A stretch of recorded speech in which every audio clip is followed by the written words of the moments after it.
Now to discuss more on this, I am joined by Ambassador Anil Kumar Trigunath, who is a former senior diplomat. A very good afternoon to you, sir. Now, if we talk about Netanyahu's retaliation on US's bomb shipment pausing statement, it has now further stressed the US-Israel relationship.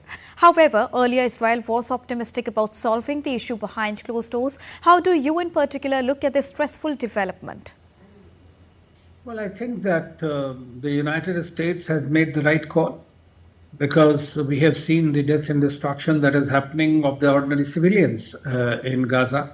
And there has been an indiscriminate bombing.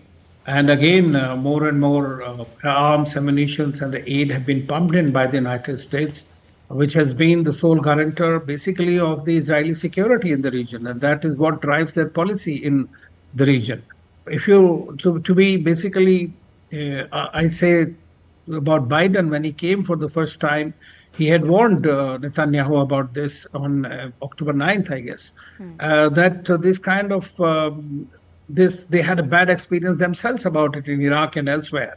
And but Netanyahu did not, he just wanted to have a revenge, decimate completely or destroy the Hamas. Has continued in the process. More than 34,000 people have been killed. It has had an impact on Israel itself also. Israeli economy is in a difficult shape.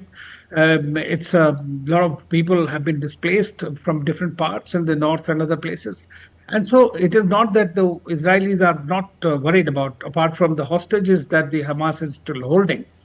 At the same time, it seems like this thing is still being defended by Netanyahu when he's not agreeing to ceasefire terms. Sometimes I fail to understand that what all are you negotiating at the table when you are part of the negotiations, or it's simply a facade of negotiations by both Hamas and Israel under the pressure from their respective benefactors. But this time, too, Biden is also facing a major problem at home. You have seen the demonstrations all over the United States. He's in the election year. He is losing his support base. And I think that is something, apart from the fact that the arms and ammunition that you are supplying is killing the civilians. And that's what is a big no. Plus also the 8 corridors they have been insisting on have been halted completely. So the Rafah invasion basically is a big red line for the United States. And that's why President Biden had told that he will not be a part of it. He will not allow this. He has paused the supply of these bombs, but they are committed to the security of Israel. That is for sure.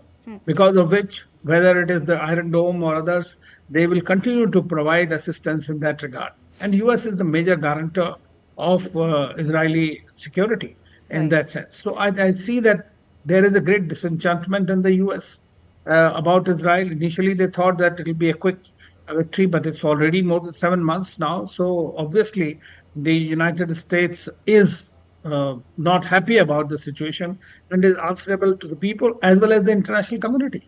Indeed, but indirectly or directly, would this situation put more pressure on Israel rather, or would it lead to some sort of more furor to retaliate more aggressively for Israel? Well, of course, I mean, there will be a pressure on Netanyahu. He might say that he'll fight with nails, but without the US support, they cannot go very far. That is for sure. At the same time, Hamas is also trigger happy, and they have been indulging in these kind of activities. They have been under pressure, under US pressure through Qatar, and even their leadership has to be moved from there. So they are also under pressure to reach that. Finally, they agreed to the deal, in which apparently it is said that Israel earlier had agreed to.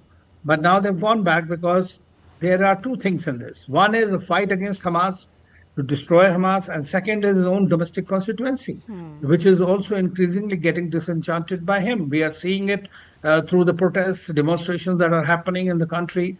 More than 130 hostages are still there with Hamas, and everybody wants them back. So these are the kind of situations in which he's under tremendous pressure domestically. Besides, his ultra right-wing party or partners are his biggest problem, basically, how to handle them, that is there. So he's either way politically doomed. Indeed, indeed. Thank you so much, sir, for joining us and bringing us a rounded perspective on how US is retaliating and how Israel is talking